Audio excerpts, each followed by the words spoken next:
আসসালামু আলাইকুম ভিউয়ার্স। এ হচ্ছে শুটকি দিয়ে বড়া বানানো হচ্ছে। এটা হচ্ছে শুটকি দিয়ে বোনা।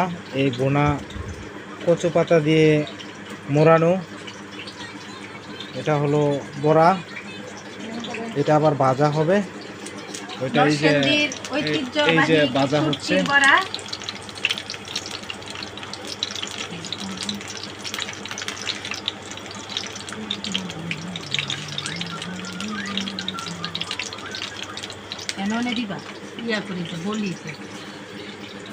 এই যে এটা শুটকি দিয়ে বোনা হচ্ছে। বোনা এটা কচু পাতার ভিতরে দিয়ে মোড়ানো।